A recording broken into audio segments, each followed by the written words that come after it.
I want to tell you something I never planned to say out loud. It started with a phone call I almost didn't answer, and by the time the sun went down that same day, I had already begun dismantling 31 years of what I thought was a life. It was a Thursday in early October. I remember because the leaves on the sweet gum tree out front had just started turning, that particular shade of deep red my wife always called embarrassing.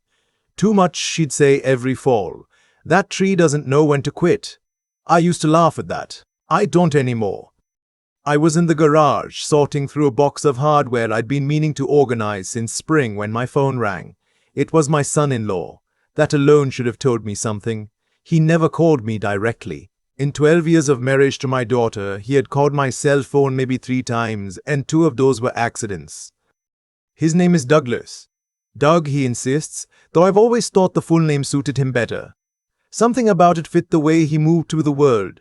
Deliberate, formal, always slightly too aware of how he looked doing things. He married my daughter Serena when she was 28. I walked her down the aisle at First Baptist in Shreveport, shook his hand at the altar, told him to take care of her. He said he would. People say a lot of things at altars. "Hey," he said when I picked up. "Not Dad, not Sir, just hey. Flat as a dockboard. I need to talk to you about something. I've been thinking, and Serena and I both feel like it's time for you to think about selling the house." I set down the box of hardware. "The house," I said. "You got more space than you need. You're 63. The upkeep is a lot for one person. And honestly, if you liquidated, you could put yourself somewhere maintenance-free. We found a few places. Nice ones. There's one in Metairie with the pool." Metairie. I'd lived in Baton Rouge for 37 years. My wife and I had raised 2 children in this house on Ridgewood Drive. My daughter had learned to ride her bicycle in this driveway. My son Felix had carved his initials into the door frame of the back bedroom when he was 9, and I'd been too proud of him to sand it out. My wife, Helen, had planted the crepe myrtles along the back fence the spring before she got sick, and they still bloomed pink every June like she was keeping a promise. They wanted me to sell that and move to a condo in Metairie, with a pool I'd never use. "I'll think about it," I said, because I wasn't ready to say anything else. "Good," Doug said. "We figured you would. Oh, and we wanted to let you know we've already talked to a realtor, just to get a sense of the market. She said the neighborhood is doing well right now." He'd already talked to a realtor about my house before calling me. I said I had to go. I set the phone face down on the workbench and stood there for a long time looking at the pegboard where I kept my tools. Helen had helped me hang that pegboard. She'd held a level while I drilled. I could still see the pencil mark she'd made, just slightly above the hole, because she'd sneezed and her hand moved. I never fixed it. I never wanted to. I went inside and sat at the kitchen table. Not the chair at the end. That had been Helen's, but mine. The one facing the window over the sink. The one where I could see the crepe myrtles through the glass. The kitchen smelled like the coffee I'd made at 6 that morning and hadn't finished. The house was quiet, the way old houses get in October, the kind of quiet that has weight to it, that presses down gentle and familiar. I was not angry yet. That would come later. What I felt first was something older and slower, the particular sadness of understanding something you'd been half knowing for a long time. Serena had married Doug when he was already doing well at his firm in New Orleans. Corporate real estate, the kind of work I'd never fully understood but nodded at during holidays. He wore good suits. He drove a car I couldn't name the year of, from the outside. He'd taken Serena out of Baton Rouge almost immediately after the wedding, and in 12 years they'd come back for Christmas twice, Thanksgiving maybe 4 times, and Helen's funeral. After the funeral, Doug had stood near the refreshments table and checked his phone. I noticed because Felix noticed first and gave me a look across the room. We didn't say anything.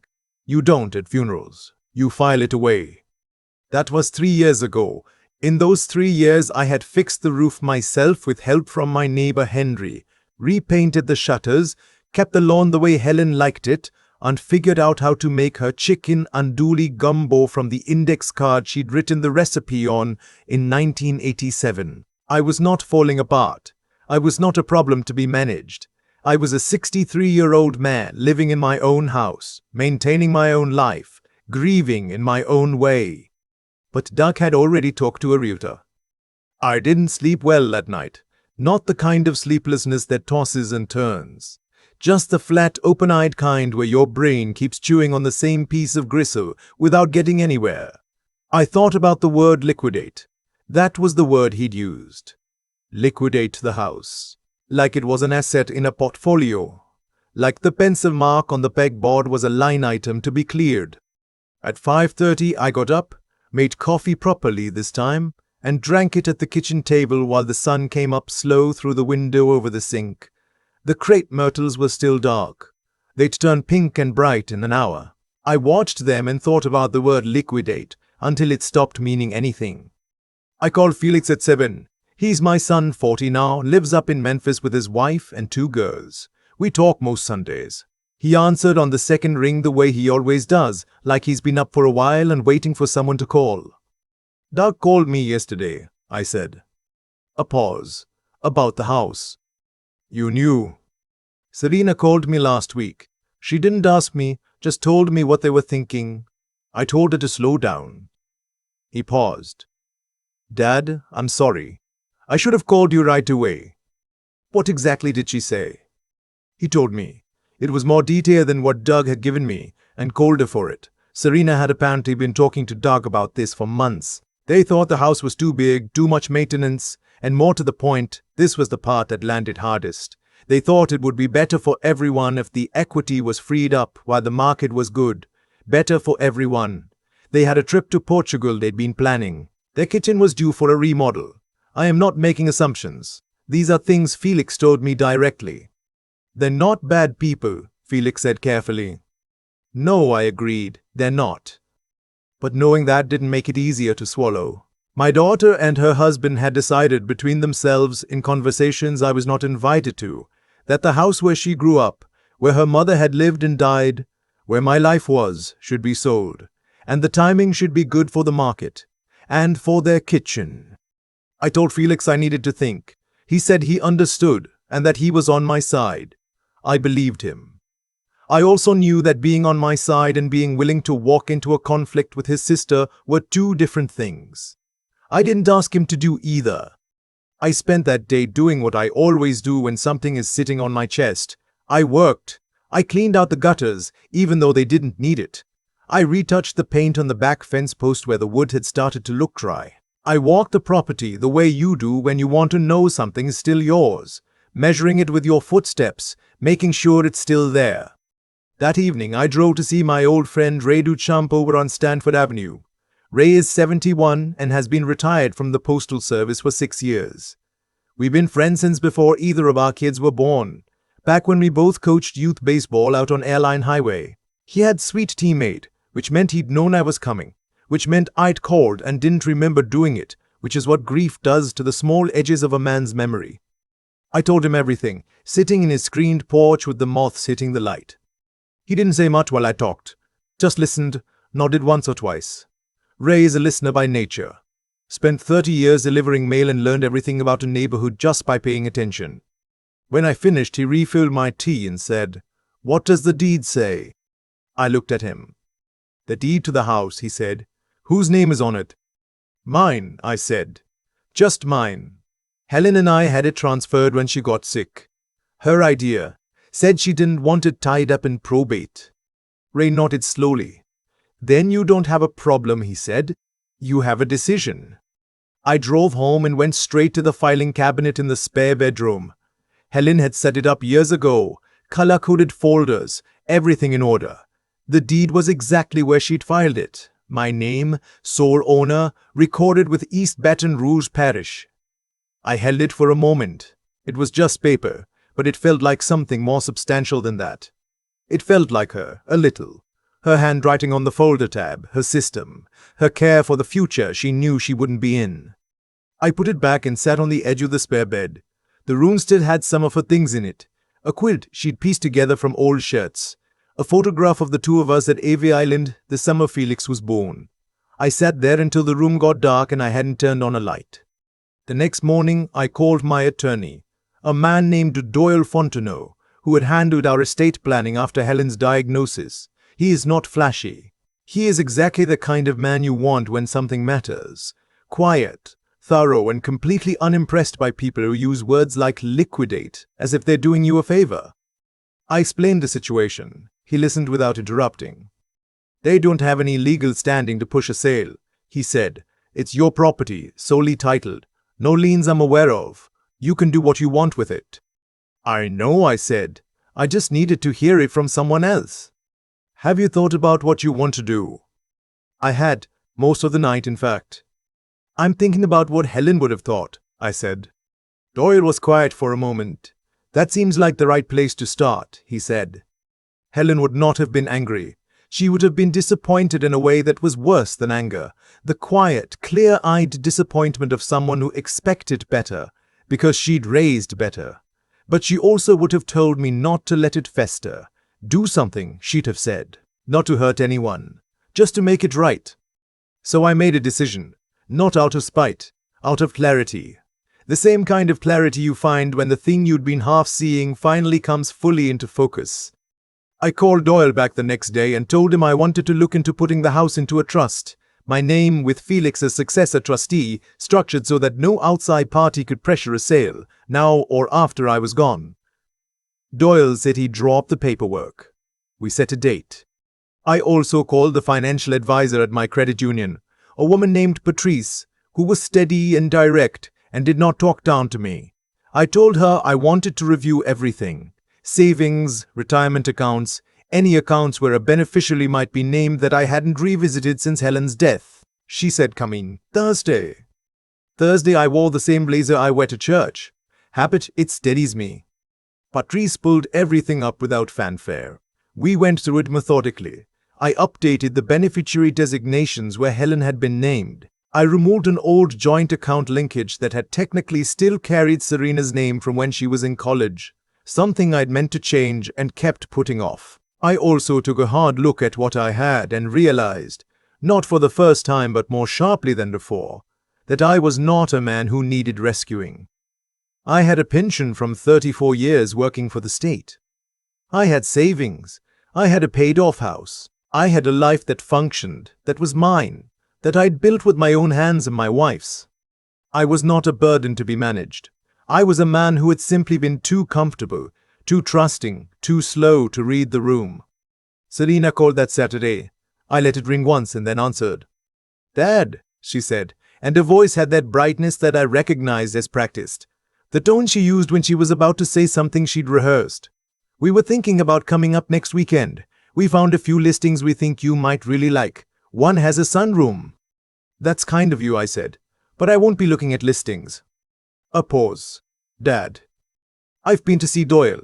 The house is going into a trust. My name, with your brother as successor trustee. It's not going on the market." The silence was long enough that I heard the air conditioning click on in her house 200 miles away. "You can't be serious," she said. "I've already signed the initial documents," I said, which was close enough to true. "I wanted you to hear it from me directly." "Why would you do this?" Her voice had changed now. The practice brightness gone, something harder underneath. "We were trying to help you." "I know you think that," I said, "and I meant it. I didn't say it to wound her. But this is my house, Serena. Your mother planted those creep myrtles. I am not going to a condo in Metairie." She said some things after that, about how stubborn I was, about how she was worried about me, about Doug's opinion, which I had not asked for and did not need. I let her talk. I didn't interrupt. When she was done, I said I loved her, and I meant that too. And I told her I'd talk to her soon, and I hung up. I sat with the phone in my hand for a moment. Then I set it down on the kitchen table and looked out the window at the crepe myrtles. They'd been trimmed back for the season, just thick brown stalks now, but I could see in my mind exactly how they'd look in June.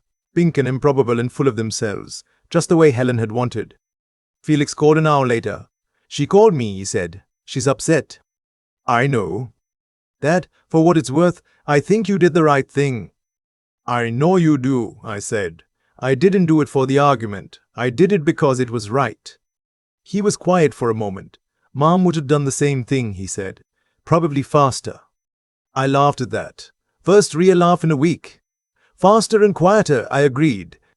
The trust was finalized 3 weeks later. Doyle walked me through the signing with the same unhurried steadiness he brought everything. The documents sat in a folder with my name on it, and I brought them home and put them in the filing cabinet in Helen's system, in a new folder I made and labeled in my own handwriting. The weeks after that were quieter. Serena and I didn't speak for almost a month. That hurt the way the right things sometimes do. Not a sharp hurt, but a low, persistent one. Like a weather change you feel in an old injury. Doug sent an email at one point, formal, brief, something about hoping I'd reconsider and that they had only been thinking of my best interests. I forwarded it to Doyle, not because I needed him to do anything, but because I didn't want to carry it alone. Then I deleted it. I kept going to Ray's on Thursday evenings when I felt like talking. I kept driving to Felix's in Memphis for Thanksgiving. I kept making Helen's gumbo from the index card, though I still haven't gotten the roux exactly right and probably never will. And that's all right. Some things belong to the person who made them. One evening in late November, I was raking leaves in the front yard. The sweet gum had finally dropped everything, messy as always, when Serena's car pulled up to the curb.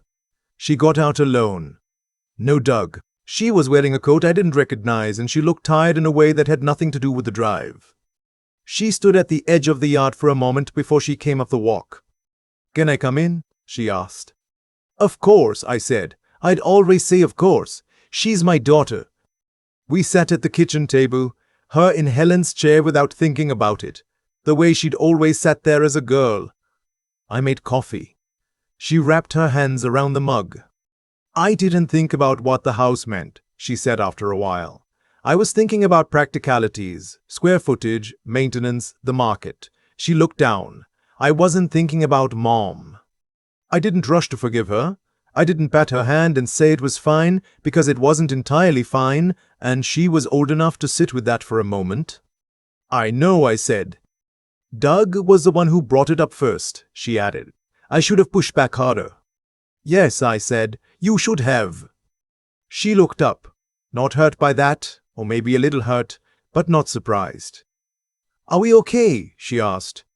"We're getting there," I said, and I meant that too. Getting there is its own kind of answer. She stayed for dinner. I made red beans and rice. Nothing complicated, just enough.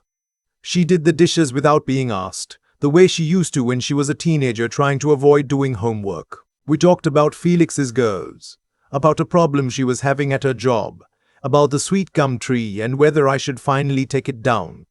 "Don't," she said. "Mom would hate that." "I know," I said. "I just like to hear someone say it."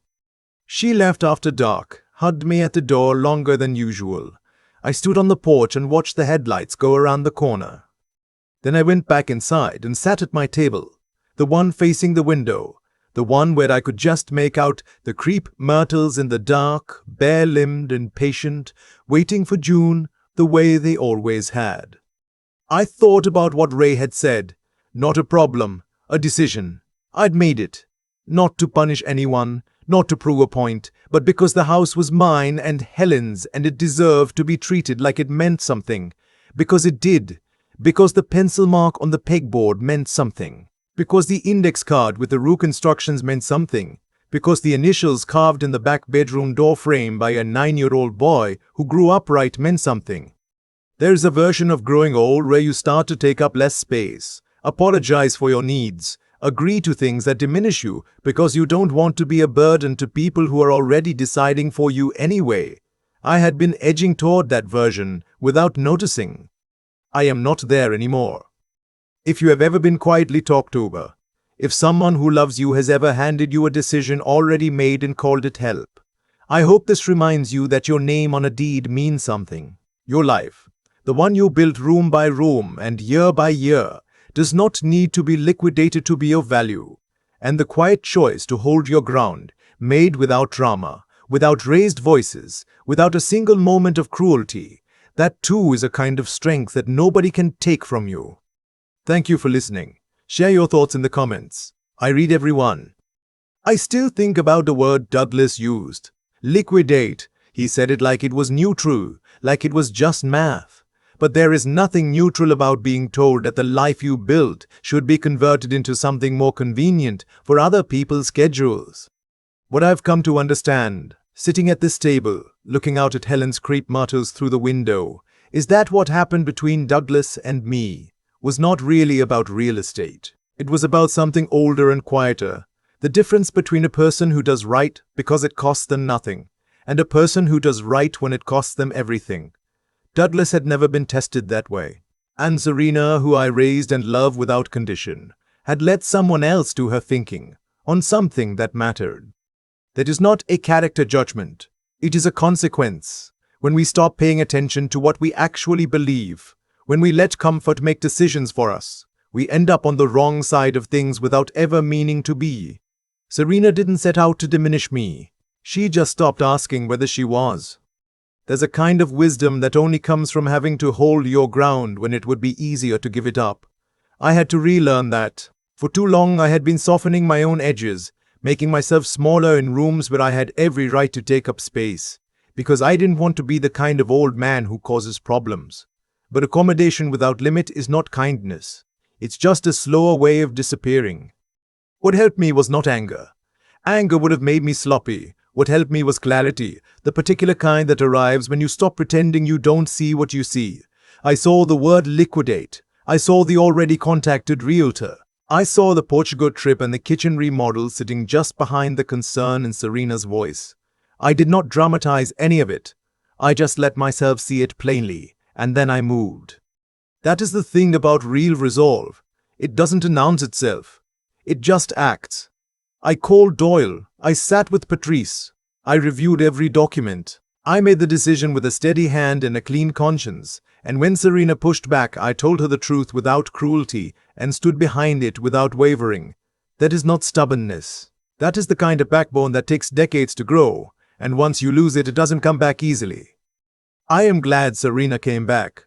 I am glad she sat in her mother's chair and said the thing that was hard to say. That took something from her, and I recognized it, and I let it count. Reconciliation is not the same as pretending nothing happened. It is two people deciding that what they have is worth more than who was right. Helen used to say that the measure of a person isn't how they act when things are easy. It's what they do with their hands when things get hard. I kept the house. I kept my name on the deed.